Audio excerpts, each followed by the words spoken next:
Oh itu tutupin maaf. Hati.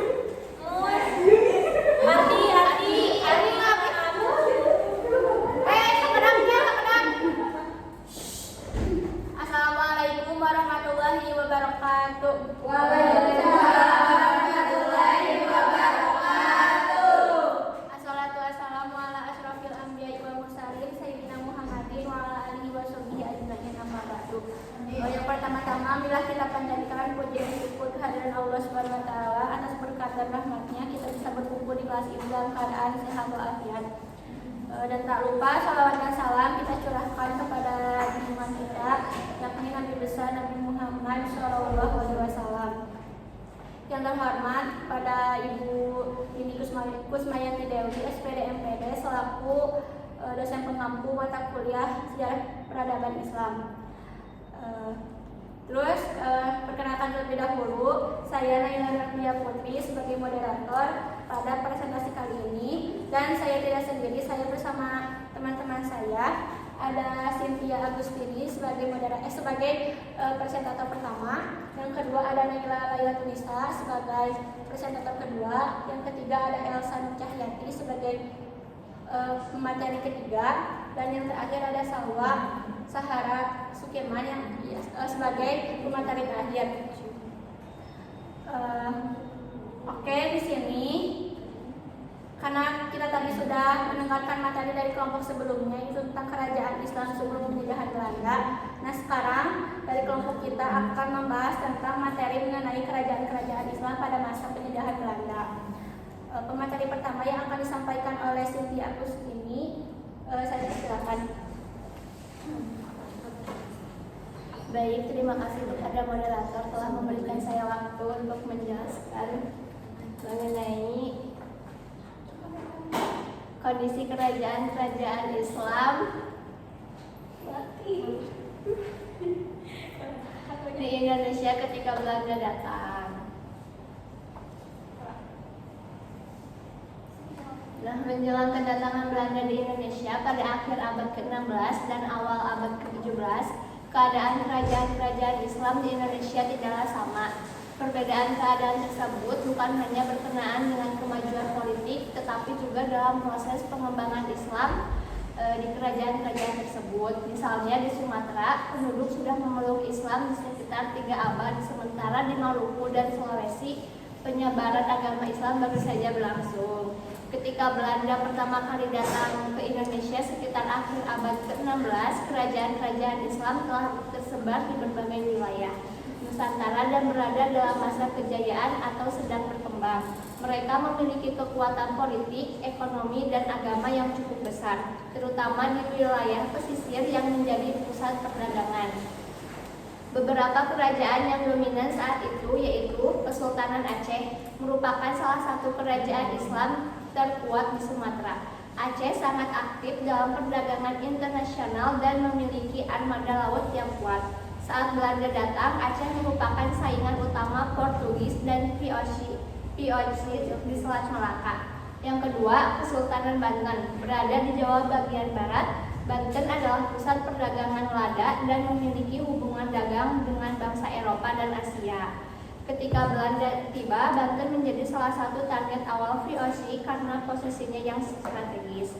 Yang ketiga, Kesultanan Mataram Islam, sedang berada dalam masa ekspansi wilayah di bawah Sultan Abu. Mataram mencoba menaklukkan daerah-daerah pesisir seperti Batavia yang saat itu mulai dikuasai Belanda.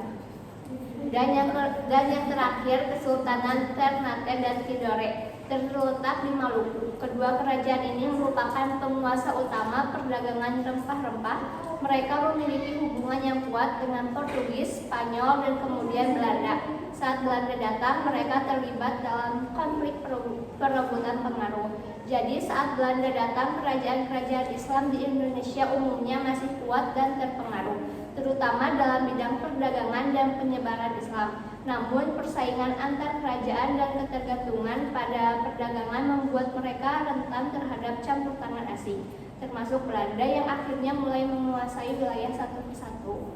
Mungkin cukup sekian yang dapat saya sampaikan. Saya kembalikan kepada moderator. Baik, terima kasih kepada Cynthia atas pemaparan materinya. Selanjutnya, pemateri kedua yang akan disampaikan oleh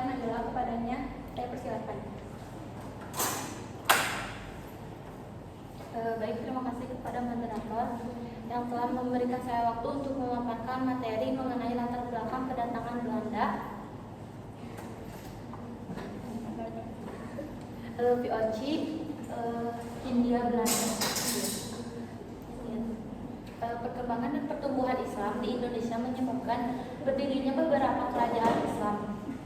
Maksud awal dari kedatangan bangsa Barat adalah hendak berniaga di samping mengembangkan Kristen sebagai alat menanamkan pengaruh dan kekuasaan. Di samping itu juga untuk mengembangkan usaha perdagangan, yaitu ingin mendapatkan rempah-rempah yang mahal harganya di Eropa.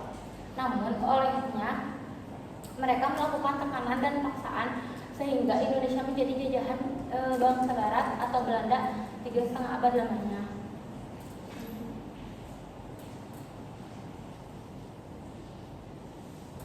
Nah, di sini akan menjelaskan sedikit ya awal Belanda datang ke Indonesia pada tahun 1595 Masehi. Armada dagang pertama dari Amsterdam ke Indonesia dipimpin Cornelis de Houtman. Lalu disusul ekspedisi tahun 1598, 1599 dan 1600 Masehi oleh berbagai pimpinan lain. Banyak kota di Belanda mengirim armada dagang untuk berdagang rempah-rempah di Indonesia. Nah, di sini juga ada pembentukan VOC ya pada tahun 1602 Masehi. Karena persaingan antar perseroan dagang, Belanda membentuk VOC pada Maret 1602 Masehi. VOC ini diberi hak monopoli dagang dan kekuasaan politik oleh Staten General Republik Belanda di wilayah antara Tanjung Harapan dan Kepulauan Solomon termasuk Nusantara. Nah, kegiatan VOC ini mendirikan pos dagang di Aceh, Patani, dan Gresik. Dalam pelayaran kedua hingga keempat, VOC mulai menjalin kontrak dagang dengan pribumi dan menyerang Portugis. VOC monopoli rempah-rempah dan memaksa penduduk menjual hasil panen dengan harga murah. Menggunakan politik adu domba, perjanjian paksa dan kekuatan militer untuk menguasai wilayah. Dicukupkan sekian dari saya. Saya kembalikan kepada moderator. Baik, terima kasih kepada Nayla atas penyampaian materinya. Selanjutnya, materi yang ketiga yang akan disampaikan oleh Salwa. Pada Salwa saya persilakan. Baik, terima kasih kepada moderator atas waktunya. Jadi di sini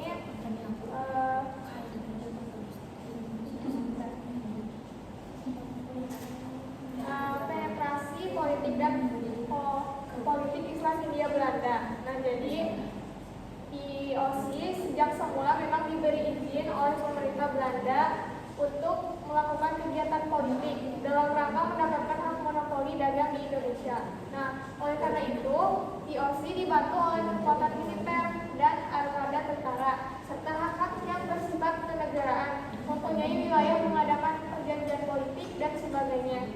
Nah, dengan perlengkapan yang lebih maju, VOC melakukan politik ekspansi, atau dengan kata lain pada abad 17 dan 18, periode ekspansi dan monopoli dalam sejarah kolonial di Indonesia. Menjelang akhir abad ke-18, ekspansi di wilayah ini berhasil dilakukan di wilayah Jawa. Selanjutnya, penetrasi politik Belanda terjadi di Banjarmasin. Pada mulanya, Belanda datang pada abad ke-17 dengan susah payah mendapat izin untuk berdagang di situ, namun diusir untuk beberapa kali.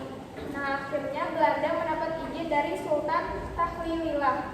Lalu perebutan kekuasaan oleh Pangeran Amir dan Pangeran Nata dimenangkan oleh Pangeran Nata dengan bantuan Belanda.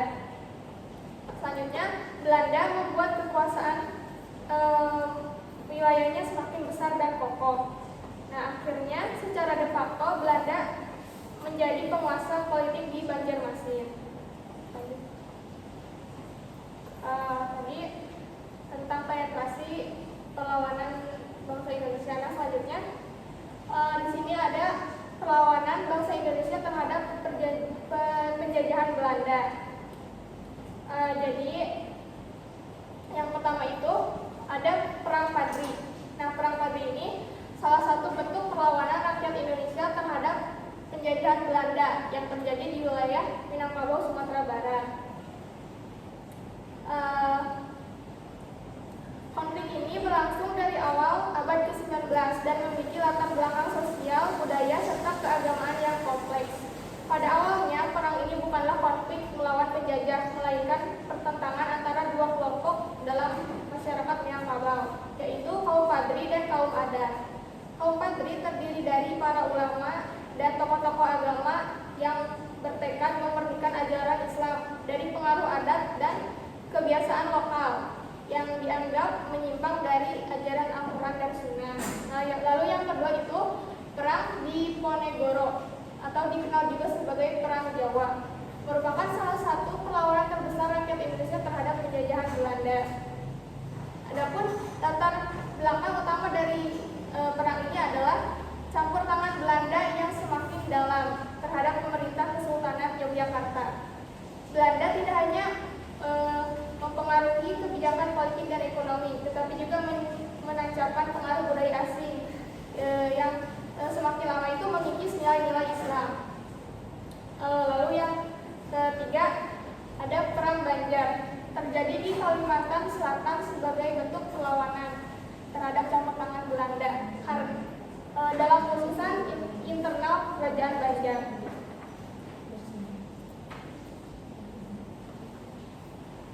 Nah, Perang Banjar ini terjadi di Kalimantan Selatan, terutama saat Belanda mengangkat Pangeran Tamjidillah sebagai sultan yang tidak disukai rakyat. Nah, atas ketidakpuasan sehingga memicu pajak yang berat dan kerja paksa. Lalu yang terakhir ada Perang Aceh. Nah, Perang Aceh ini merupakan salah satu perang terbesar dan paling sengit dalam sejarah perlawanan rakyat Indonesia terhadap Belanda. Nah, perang ini berlangsung sangat lama, dimulai pada tahun 1873 dan secara resmi baru dianggap selesai oleh Belanda pada tahun 1904. Meskipun perlawanan rakyat Aceh masih berlanjut, perang ini memicu keinginan Belanda untuk memperluas kekuasaan ke seluruh wilayah Nusantara, termasuk Kesultanan Aceh di ujung utara Pulau Sumatera. Lalu letaknya juga sangat strategis, dekat dengan jalur pelayaran internasional di Selat Malaka. Mungkin itu saja yang dapat saya sampaikan. Selanjutnya saya serahkan kepada moderator. Baik, terima kasih kepada Salwa atas pemaparan materinya. Selanjutnya pemaparan terakhir yang akan disampaikan oleh Elsa, kepadanya saya persilakan. Terima kasih kepada moderator. Di sini saya akan memaparkan materi faktor kegagalan yang menyebabkan kegagalan pada masa perlawanan kerajaan-kerajaan Islam terhadap Belanda. Yang pertama ada keterbatasan persenjataan dan teknologi. Dulu kerajaan-kerajaan Islam masih menggunakan senjata tradisional seperti tombak dan juga senapan yang masih sederhana, sedangkan Belanda itu udah memakai senapan api, meriam dan juga memiliki strategi perang yang lebih maju. Yang kedua, tidak adanya persatuan antar kerajaan. Perlawanannya ini dilakukan secara terpisah oleh masing-masing kerajaan tanpa adanya aliansi yang kuat. Hal ini memudahkan Belanda untuk mengalahkan mereka satu persatu. Yang ketiga, ada politik adu domba oleh Belanda. Belanda sering memanfaatkan konflik internal antar bangsawan. Oleh karena itu, strategi ini membuat perlawanan melemah dari dalam. Selanjutnya yang keempat, ada keterbatasan logistik dan sumber daya. Ketika pemimpin gugur atau ditangkap, rakyat itu semangat juang rakyat itu jadinya melemah karena mereka tuh terlalu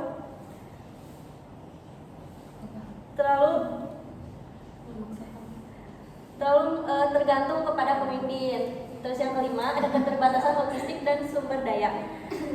Keterbatasan logistik ini dengan minimnya persediaan makanan, dana dan juga dan juga senjata menjadikan perlawanan sulit dipertahankan dalam jangka panjang. Lalu yang terakhir, tidak adanya kesadaran nasional. Perlawanan dari kerajaan Islam masih bersifat kedaerahan, belum nasionalisme, sedangkan Belanda itu udah ada bantuan dari luar negeri juga. Jadi makanya hal ini menghambat terbentuknya kekuatan yang terorganisir. Dicukupkan pemaparan materi dari saya kembalikan kepada Mbak Elsa. Baik, terima kasih kepada Elsa untuk materinya. Selanjutnya itu ke kesimpulan yang akan dibacakan oleh saya sendiri. Sebelum datangnya bangsa-bangsa Barat, kondisi dan situasi politik kerajaan-kerajaan Islam di Indonesia berbeda, baik kemajuan politik ataupun proses Islamisasi. Nah, perkembangan dan pertumbuhan Islam di Indonesia menyebabkan berdirinya beberapa kerajaan Islam dan juga penetrasi Belanda dalam dunia politik seringkali justru diundang oleh konflik-konflik internal suatu kerajaan atau konflik antar kerajaan Indonesia. Nah, penjajahan Belanda terhadap bangsa Indonesia mendapat perlawanan sengit dari bangsa Indonesia pada umumnya. Mereka mengadakan perlawanan terhadap penjajahan Belanda karena merasa dijajah dan diperlakukan semena-mena. Perlawanan-perlawanan tersebut diantaranya yaitu ada Perang Padri, yang kedua Perang Diponegoro, dan Perang Banjar, dan terakhir Perang Aceh. Adapun faktor-faktor yang menyebabkan kegagalan perlawanan kerajaan-kerajaan Islam terhadap Belanda yaitu adanya keterbatasan persenjataan dan teknologi, yang kedua tidak adanya persatuan antar kerajaan, yang ketiga politik diadu domba oleh Belanda, yang keempat ketergantungan pada tokoh pemimpin, yang kelima ada keterbatasan logistik dan sumber daya, dan yang terakhir tidak adanya kesadaran nasional. Mungkin dicukupkan dari kelompok kita. Mohon maaf bila banyak kekurangan. Bila kita hidayah. Wassalamualaikum warahmatullahi wabarakatuh.